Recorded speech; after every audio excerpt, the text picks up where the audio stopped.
أعوذ بالله من الشيطان الرجيم. بسم الله الرحمن الرحيم. ياسين والقرآن الحكيم إنك لمن المرسلين على صراط مستقيم تنزيل العزيز الرحيم لتنذر قوما ما أنذر آباؤهم فهم غافلون قل على أكثرهم فهم لا يؤمنون إنا جعلنا في أعناقهم مغلالا فهي إلى الأذقان فهم مقمحون وجعلنا من بين أيديهم سدا ومن خلفهم سدا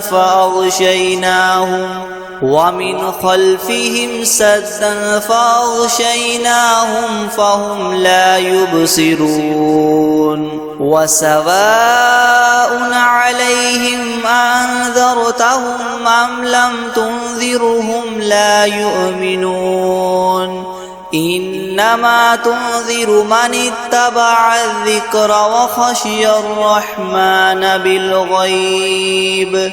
فبشره بمغفرة وأجر كريم. إنا نحن نحيي الموتى ونكتب ما قدموا وآثارهم وكل شيء أحصيناه في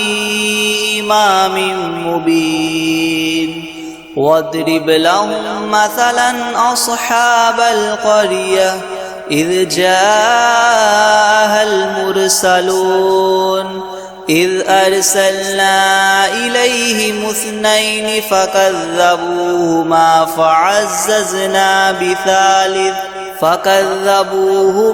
فعززنا بثالث فقالوا إنا إليكم مرسلون قالوا ما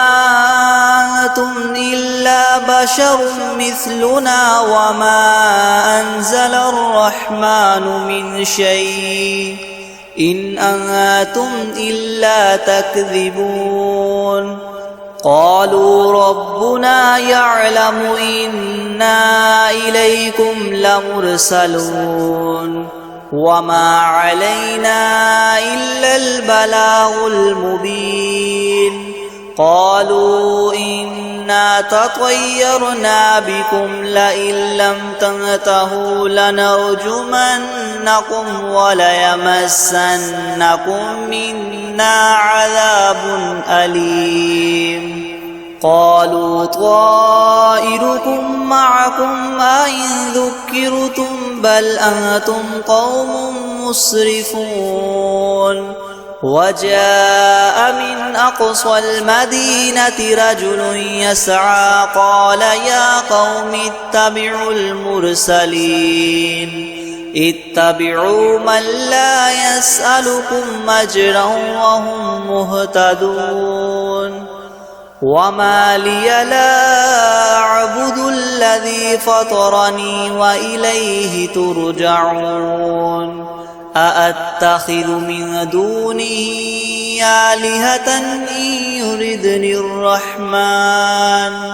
يردني الرحمن بدر لا تغن عني شفاعتهم شيئا ولا ينقذون.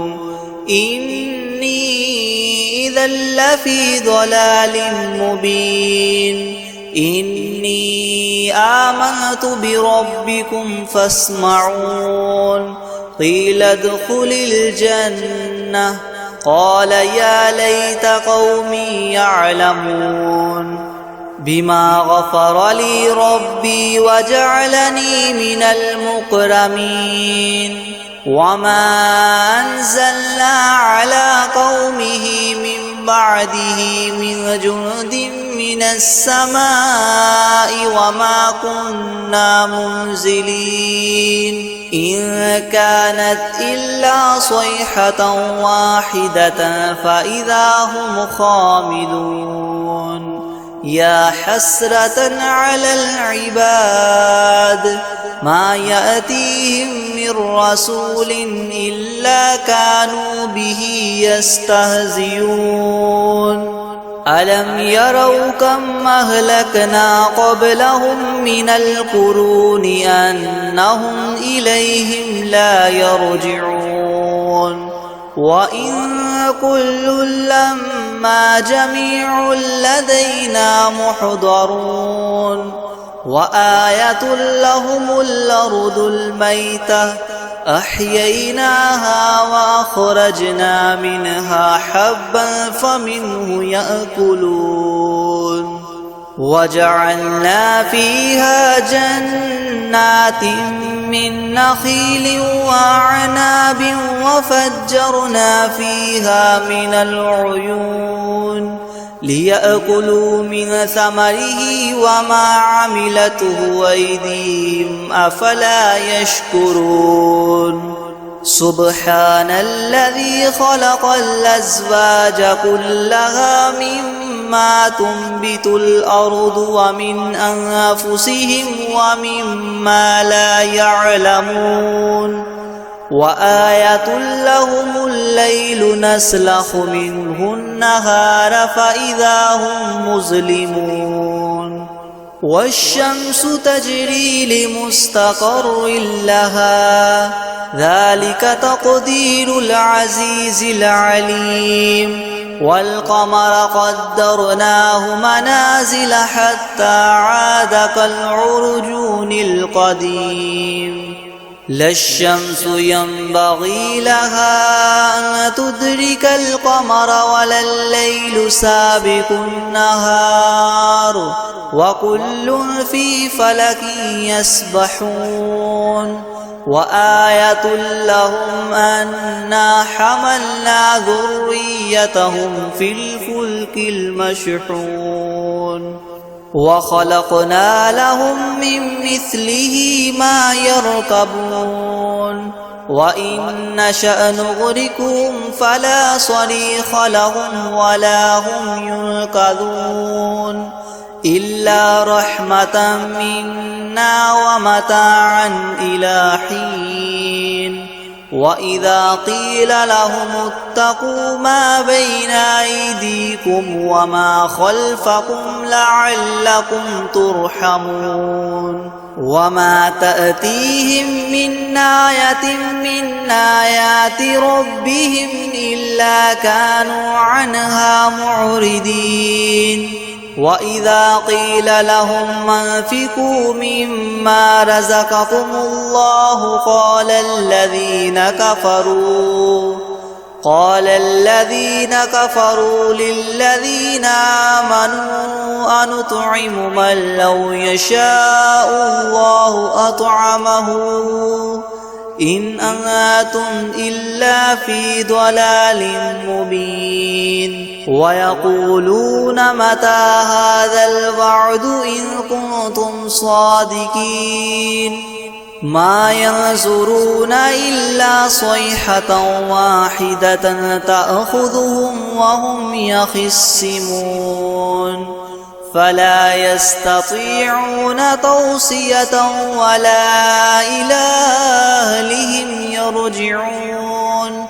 ونفخ في الصور فإذا هم من الأجداث إلى ربهم ينسلون قالوا يا ويلنا من بعثنا من مرقدنا هذا ما وعد الرحمن وصدق المرسلون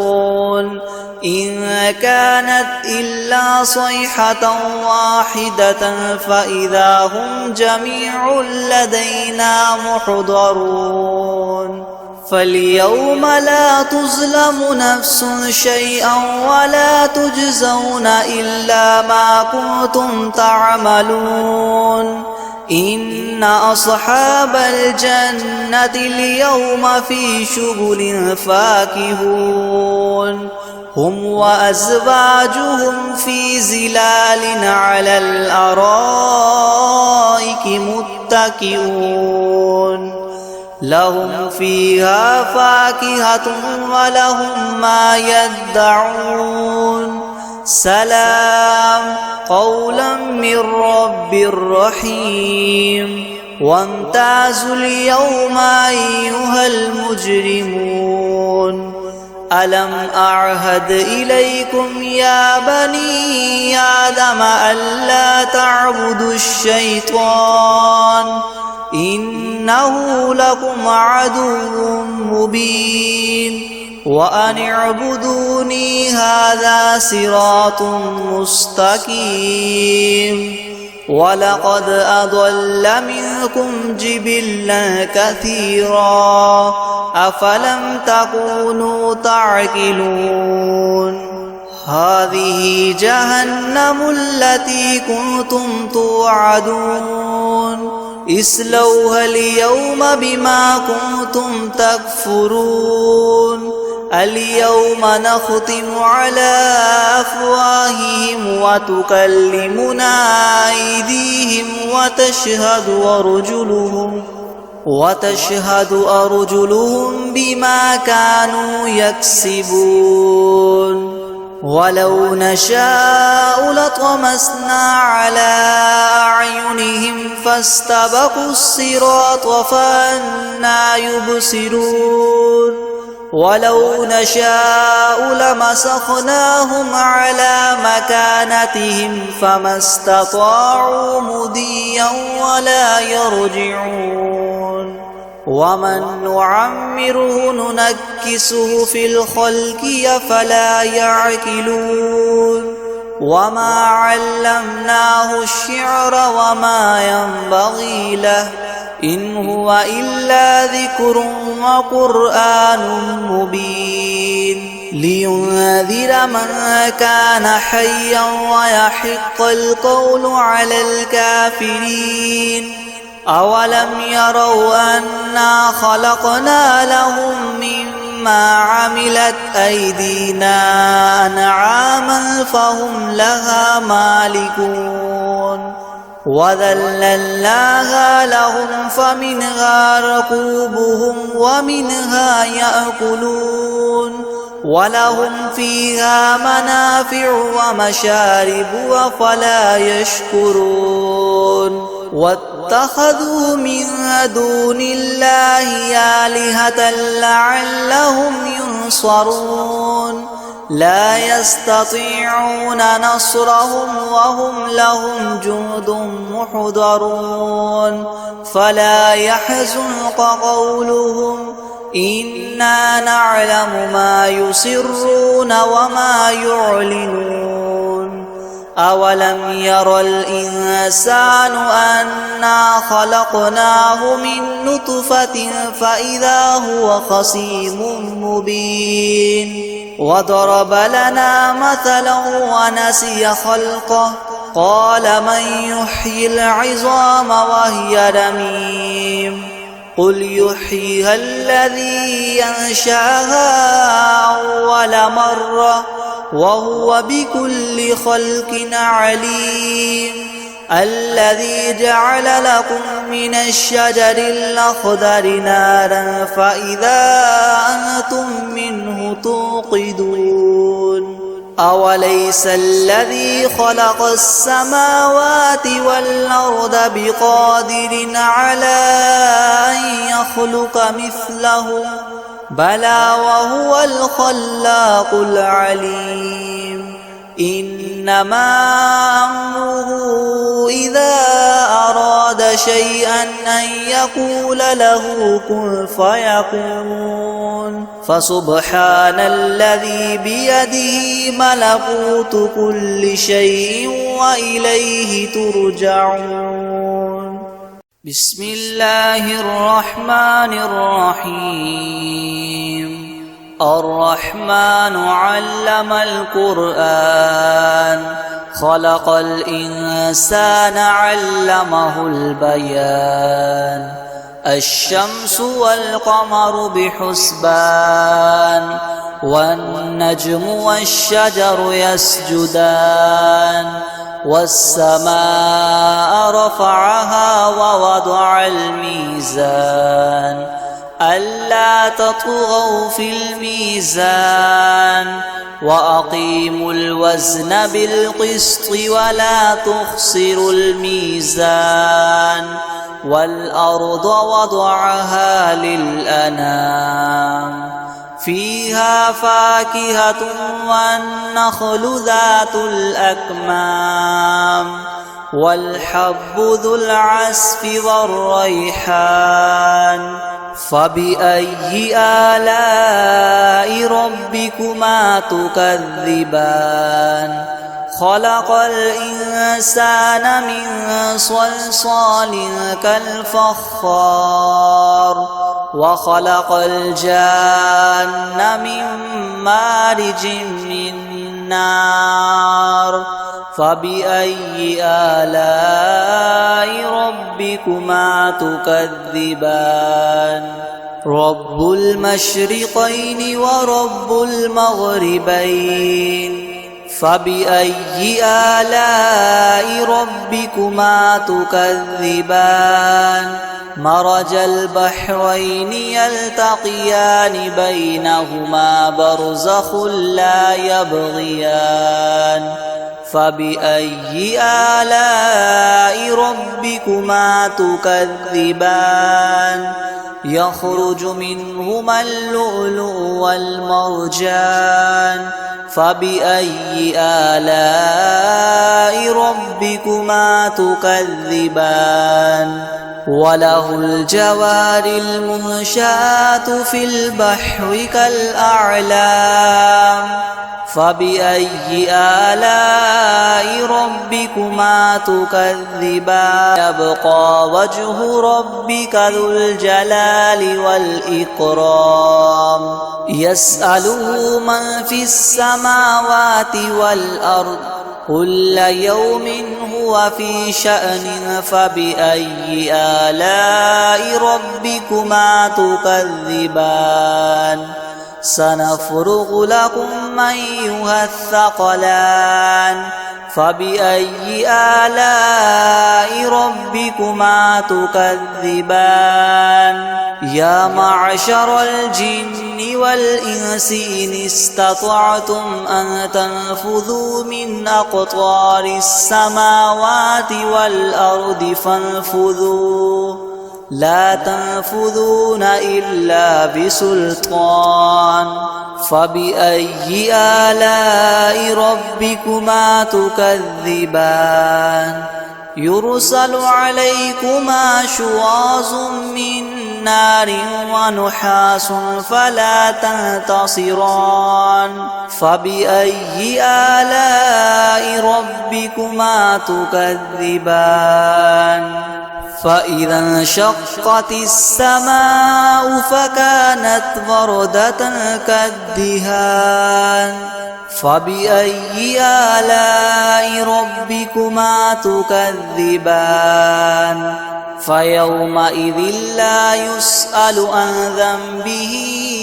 إنس ولا جان فبأي آلاء ربكما تكذبان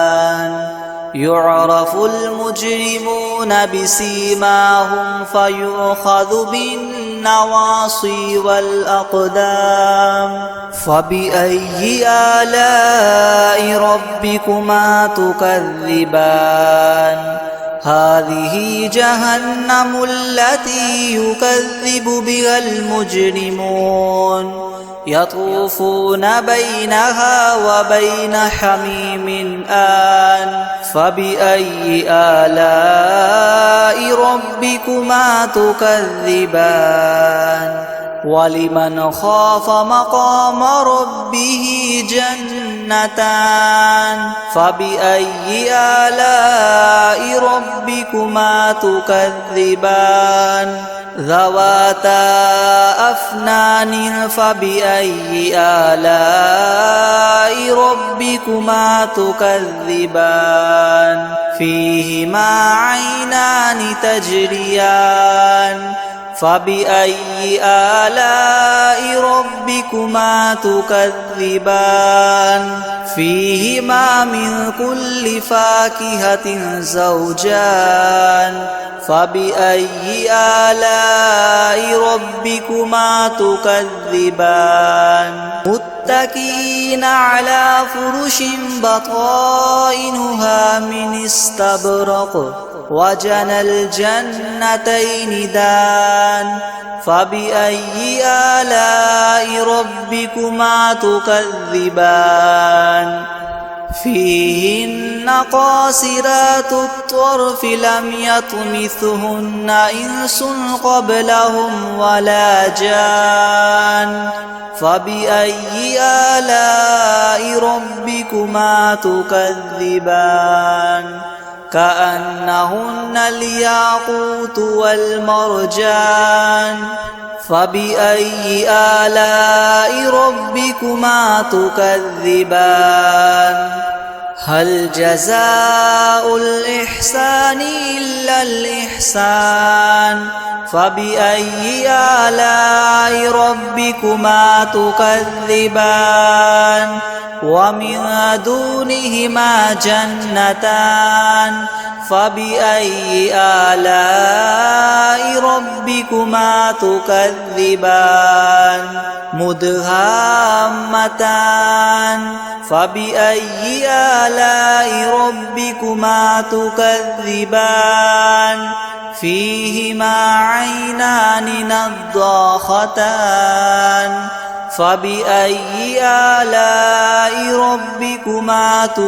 تكذبان فيهما فاكهة ونخل ورمان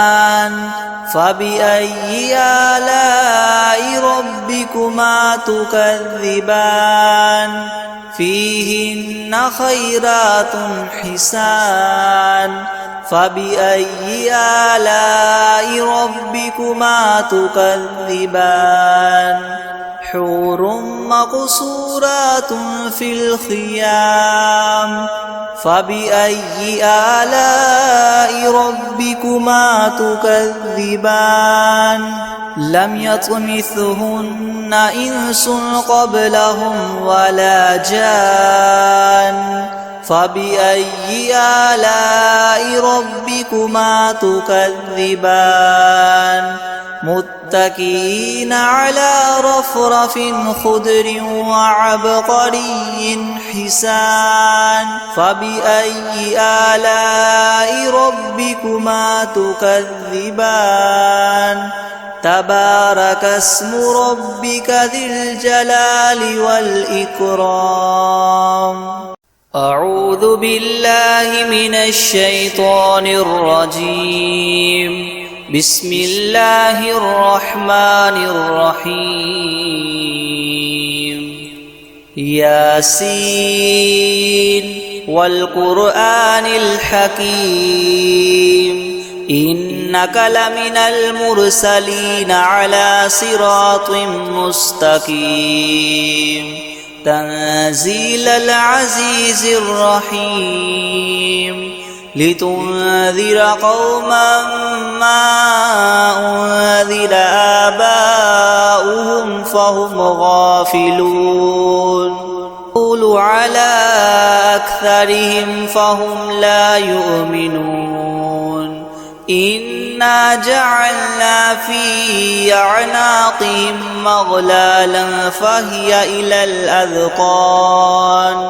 فهي إلى الأذقان فهم مقمحون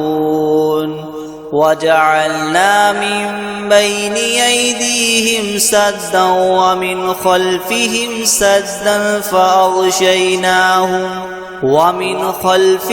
سدا فأغشيناهم فهم لا يبصرون وسواء عليهم أنذرتهم أم لم تنذرهم لا يؤمنون إنما تنذر من اتبع الذكر وخشي الرحمن بالغيب فبشره بمغفرة وأجر كريم. إنا نحن نحيي الموتى ونكتب ما قدموا وآثارهم وكل شيء أحصيناه في إمام مبين. واضرب لهم مثلا أصحاب القرية إذ جاءها المرسلون إذ أرسلنا إليهم 2 فكذبوهما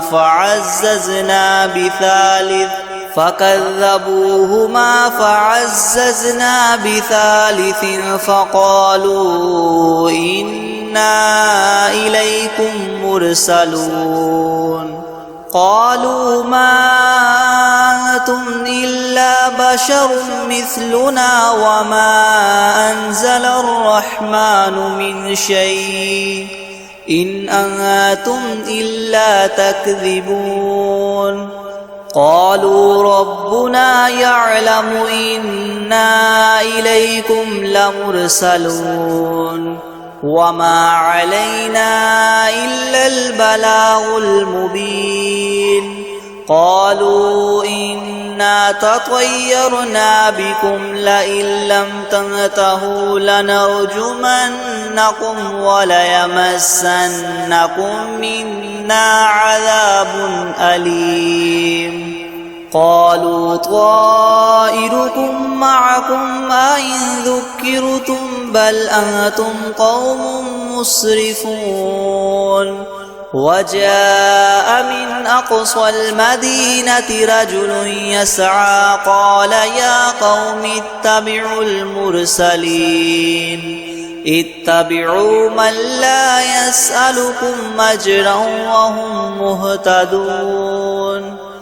وما لي لا أعبد الذي فطرني وإليه ترجعون. أأتخذ من دونه آلهة إن يردني الرحمن بضر لا تغن عني شفاعتهم شيئا ولا ينقذون. إني إذا لفي ضلال مبين. إني آمنت بربكم فاسمعون. قيل ادخل الجنة قال يا ليت قومي يعلمون بما غفر لي ربي وجعلني من المكرمين. وما أنزلنا على قومه من بعده من جند من السماء وما كنا منزلين. إن كانت إلا صيحة واحدة فإذا هم خامدون. يا حسرة على العباد ما يأتيهم من رسول إلا كانوا به يستهزئون. ألم يروا كم أهلكنا قبلهم من القرون أنهم إليهم لا يرجعون. وإن كل لما جميع لدينا محضرون. وآية لهم الأرض الميتة أحييناها وأخرجنا منها حبا فمنه يأكلون. وجعلنا فيها جنات من نخيل وأعناب وفجرنا فيها من العيون ليأكلوا من ثمره وما عملته أيديهم أفلا يشكرون. سبحان الذي خلق الأزواج كلها مما تنبت الأرض ومن أنفسهم ومما لا يعلمون. وآية لهم الليل الليل نسلخ منه النهار فإذا هم مظلمون والشمس تجري لمستقر لها ذلك تقدير العزيز العليم والقمر قدرناه منازل حتى عاد كالعرجون القديم لا الشمس ينبغي لها أن تدرك القمر ولا الليل سابق النهار وكل في فلك يسبحون وآية لهم أنا حملنا ذريتهم في الفلك المشحون وخلقنا لهم من مثله ما يركبون وإن نشأ نغرقهم فلا صريخ لهم ولا هم ينقذون إلا رحمة منا ومتاعا إلى حين وإذا قيل لهم اتقوا ما بين أيديكم وما خلفكم لعلكم ترحمون وما تأتيهم من آية من آيات ربهم إلا كانوا عنها معرضين وإذا قيل لهم انفقوا مما رزقكم الله قال الذين كفروا للذين آمنوا أنطعم من لو يشاء الله أطعمه إن أنتم إلا في ضلال مبين ويقولون متى هذا الوعد إن كنتم صادقين ما ينظرون إلا صيحة واحدة تأخذهم وهم يخصمون فلا يستطيعون توصية ولا إلى أهلهم يرجعون ونفخ في الصور فإذا هم من الأجداث إلى ربهم ينسلون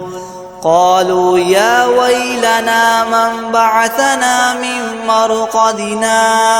هذا ما وعد الرحمن وصدق المرسلون إن كانت إلا صيحة واحدة فإذا هم جميع لدينا محضرون فاليوم لا تظلم نفس شيئا ولا تجزون إلا ما كنتم تعملون إن أصحاب الجنة اليوم في شغل فاكهون هم وأزواجهم في ظلال على الأرائك متكئون لهم فيها فاكهة ولهم ما يدعون سلام قولا من رب رحيم وامتازوا اليوم أيها المجرمون ألم أعهد إليكم يا بني آدم ألا تعبدوا الشيطان إنه لكم عدو مبين وأن اعبدوني هذا صراط مستقيم ولقد أضل منكم جبلا كثيرا أفلم تكونوا تعقلون هذه جهنم التي كنتم توعدون اصلوها اليوم بما كنتم تكفرون اليوم نختم على أفواههم وتكلمنا أيديهم وتشهد أرجلهم بما كانوا يكسبون ولو نشاء لطمسنا على أعينهم فاستبقوا الصراط فأنى يبصرون ولو نشاء لمسخناهم على مكانتهم فما استطاعوا مضيا ولا يرجعون ومن نعمره ننكسه في الخلق أفلا يعقلون وما علمناه الشعر وما ينبغي له إن هو إلا ذكر وقرآن مبين لينذر من كان حيا ويحق القول على الكافرين أولم يروا أنا خلقنا لهم مما عملت أيدينا أنعاما فهم لها مالكون وذللناها لهم فمنها ركوبهم ومنها يأكلون ولهم فيها منافع ومشارب أفلا يشكرون واتخذوا من دون الله آلهة لعلهم ينصرون لا يستطيعون نصرهم وهم لهم جند محضرون فلا يحزنك قولهم إنا نعلم ما يسرون وما يعلنون أولم ير الإنسان أنا خلقناه من نطفة فإذا هو خصيم مبين وضرب لنا مثلا ونسي خلقه قال من يحيي العظام وهي رميم قل يحييها الذي ينشأها أول مرة وهو بكل خلق عليم الذي جعل لكم من الشجر الأخضر نارا فإذا أنتم منه توقدون أوليس الذي خلق السماوات والأرض بقادر على أن يخلق مثلهم بلى وهو الخلاق العليم إنما أمره إذا أراد شيئا أن يقول له كن فيكون فسبحان الذي بيده ملكوت كل شيء وإليه ترجعون بسم الله الرحمن الرحيم الرحمن علم القرآن خلق الإنسان علمه البيان الشمس والقمر بحسبان والنجم والشجر يسجدان والسماء رفعها ووضع الميزان ألا تطغوا في الميزان وأقيموا الوزن بالقسط ولا تخسروا الميزان والأرض وضعها للأنام فيها فاكهة والنخل ذات الأكمام والحب ذو العصف والريحان فبأي آلاء ربكما تكذبان خلق الإنسان من صلصال كالفخار وخلق الجان من مارج من نار فبأي آلاء ربكما تكذبان رب المشرقين ورب المغربين فبأي آلاء ربكما تكذبان مرج البحرين يلتقيان بينهما برزخ لا يبغيان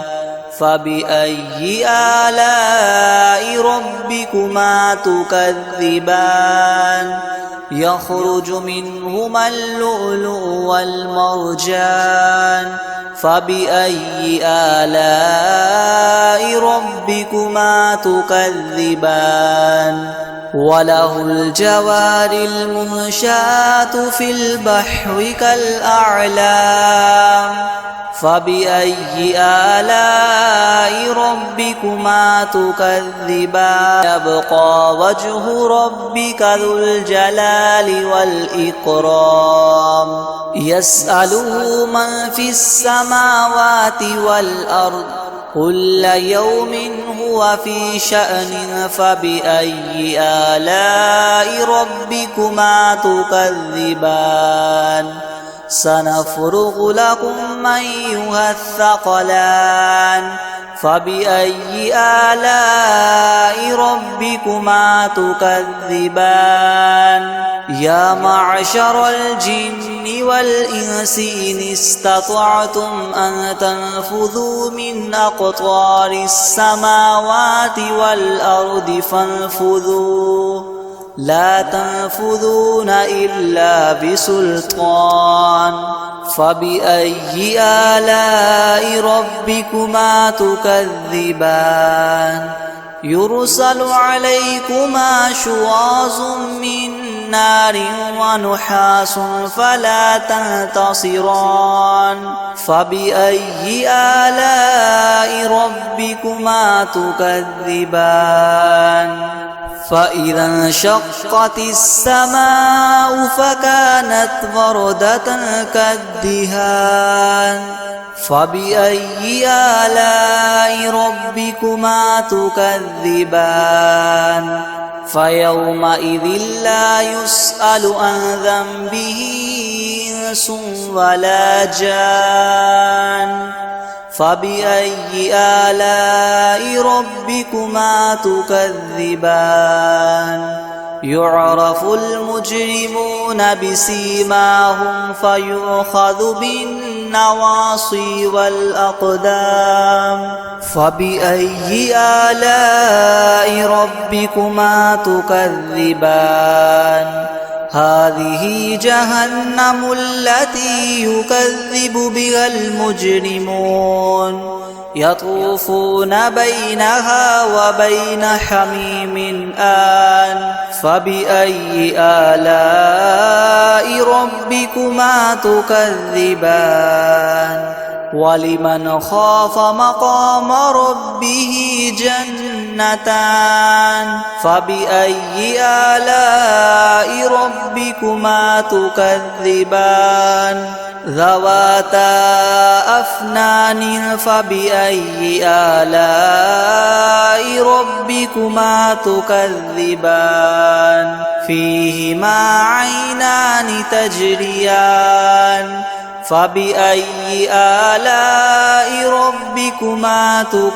تكذبان فيهما من كل فاكهة زوجان فبأي آلاء ربكما تكذبان متكئين على فرش بطائنها من استبرق وجنى الجنتين دان فبأي آلاء ربكما تكذبان فيهن قاصرات الطرف لم يطمثهن إنس قبلهم ولا جان فبأي آلاء ربكما تكذبان كأنهن الياقوت والمرجان فبأي آلاء ربكما تكذبان هل جزاء الإحسان إلا الإحسان فبأي آلاء ربكما تكذبان ومن دونهما جنتان فبأي آلاء ربكما تكذبان مدهامتان فبأي آلاء ربكما تكذبان فيهما عينان نضاختان فبأي آلاء ربكما تكذبان فيهما فاكهة ونخل ورمان فبأي آلاء ربكما تكذبان فيهن خيرات حسان فبأي آلاء ربكما تكذبان حور مقصورات في الخيام فبأي آلاء ربكما تكذبان لم يطمثهن إنس قبلهم ولا جان فبأي آلاء ربكما تكذبان متكئين على رفرف خضر وعبقري حسان فبأي آلاء ربكما تكذبان تبارك اسم ربك ذي الجلال والإكرام.